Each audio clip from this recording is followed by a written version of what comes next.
Convido a ocupar a tribuna do Senado Federal Sua Excelência, senador Rogério Marinho.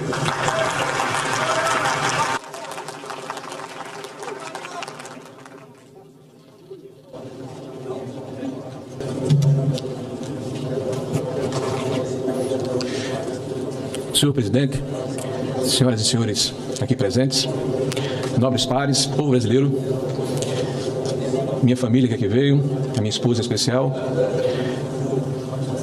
eu quero primeiro agradecer a Deus a oportunidade que estamos vivendo e a honra extraordinária de representarmos o nosso estado do Rio Grande do Norte como senador da República. Sei da responsabilidade que pesa sobre os nossos ombros, sei da tarefa que nós temos pela frente, mas todo o trabalho e toda a tarefa se torna mais leve, mais branda quando é carregada por muitas mãos. E a nossa ação tem esse viés, ser uma ação solidária.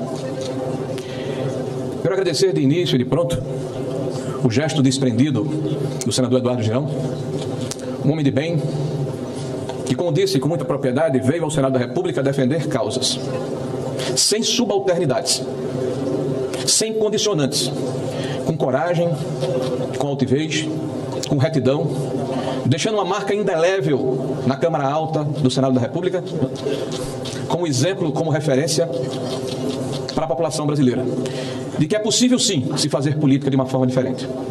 Girão, honrado e comovido com o seu gesto, espero estar à altura da hercúlea tarefa que temos pela frente, e conto com você. Muito obrigado, meu irmão. Me dirijo aos senhores para apresentar a minha candidatura a presidente do Senado Federal do meu país. E lhes afirmo que, apesar da pecha, do conceito prévio, eu diria até de um certo descrédito que alguns querem imputar àqueles que têm a coragem de se colocar contra o status quo, eu sou o candidato da instituição.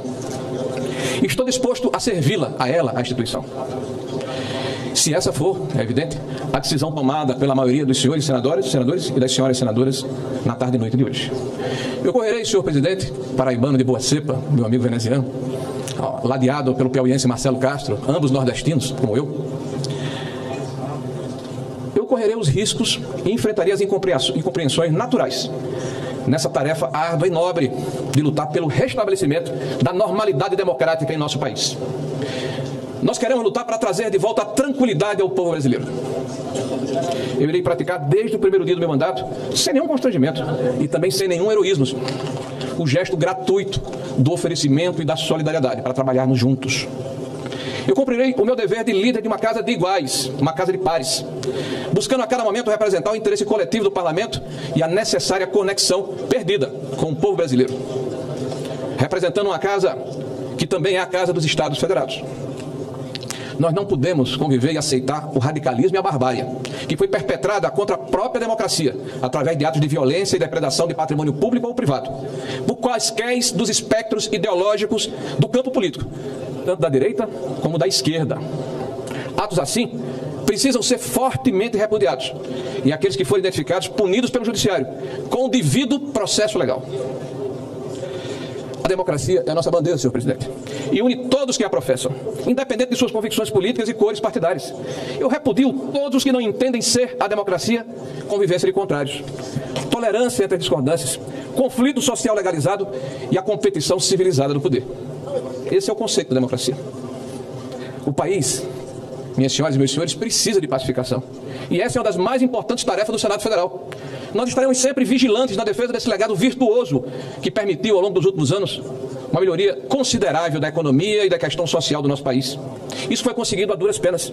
E vários aqui presentes, vários de nós, ou na Câmara Federal ou no Senado da República, tiveram a oportunidade de discutir e contribuir para esses avanços que agora estão em risco.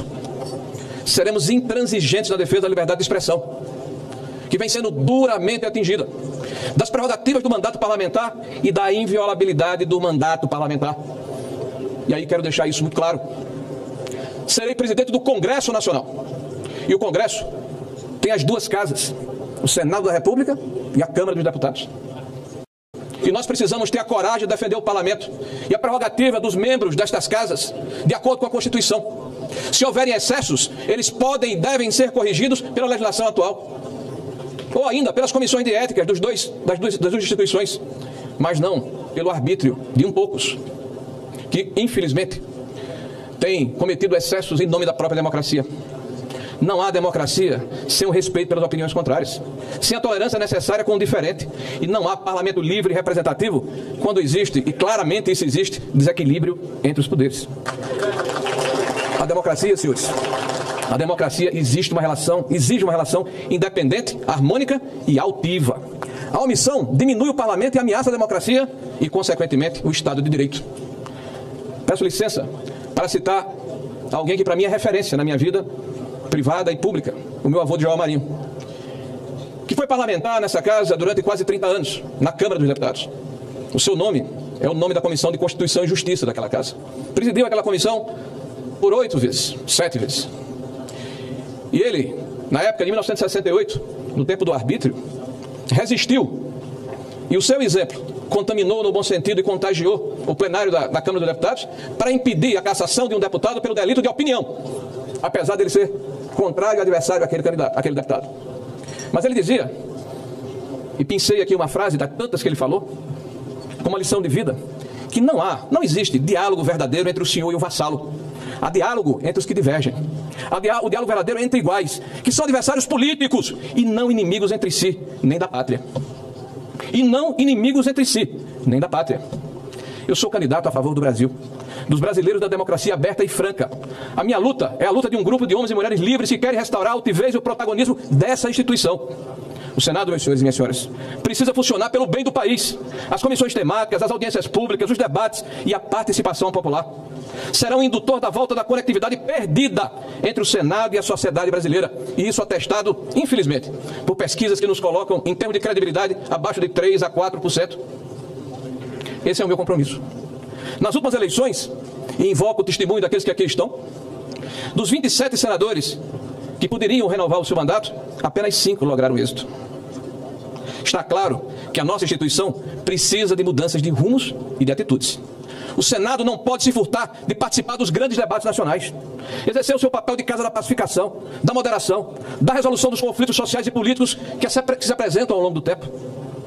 Meus senhores e minhas senhoras, a mais importante comissão temática do Senado, a CCJ, é o exemplo mais claro da omissão de nossa instituição em função de interesses alheios aos interesses nacionais. E os senhores são testemunhas. Em 2022, a CCJ da Câmara dos Deputados realizou 61 sessões ordinárias e a do Senado apenas 6, prejudicando a qualidade e proficiência de todas as demais comissões, sem que houvesse a ação da atual presidência para corrigir o abuso. Meus senhores, isso prejudicou a qualidade do trabalho parlamentar. As comissões temáticas funcionaram mal. Os projetos foram avocados para o plenário. Os pareceres foram feitos praticamente em cima das pernas. Não houve maturação dos projetos. E os senhores e senhoras senadores votaram muitas vezes sem o conhecimento necessário das matérias que lhes foram apresentadas. Há notícias de que a candidatura adversária promete a continuidade da presidência da comissão, caso vença. Aí teremos o mesmo atual titular. Ora, repetir os mesmos métodos e esperar resultados diferentes é no mínimo irracional. E mais, se anuncia pelos corredores que a possibilidade de renovação do mandato do atual presidente haverá, por via de consequência, uma alternância de poder pelos próximos 6 anos, que somado aos 4 iniciados em 2019, nos presenteariam com 10 anos de presidência de apenas 2 senadores numa casa de 81 pares, senador Renan Calheiros. Conclamo a todos que possamos juntos permitir a desejada alternância de poder que oxigena a democracia e permite que todos tenham a oportunidade de comandar a casa, participar da mesa, presidir comissões temáticas, comissões importantes em regime de revezamento. O Senado precisa voltar a ser respeitado como um poder necessário que modera e equilibra as relações institucionais entre os poderes e que permite o protagonismo dos seus membros, de tal forma que todos, com suas diferentes e respeitáveis visões do país, possam contribuir para um debate fecundo que ajude no enfrentamento dos enormes desafios que virão pela frente. O Brasil ainda convive com leis do século passado, que precisam ser atualizadas em função da velocidade das mudanças tecnológicas e ambientais, que impactam a nossa competitividade. E há uma necessidade clara de termos segurança jurídica. Segurança que garante o direito à propriedade, à paz e o incentivo para que haja um maior volume de investimentos com geração de emprego e renda para a nossa população. O país, meus senhores e minhas senhoras, está dividido. Passado o pleito eleitoral, chegou a hora da pacificação. As ordens jurídicas e democráticas legitimam os conflitos e estabelecem os canais para a sua mediação.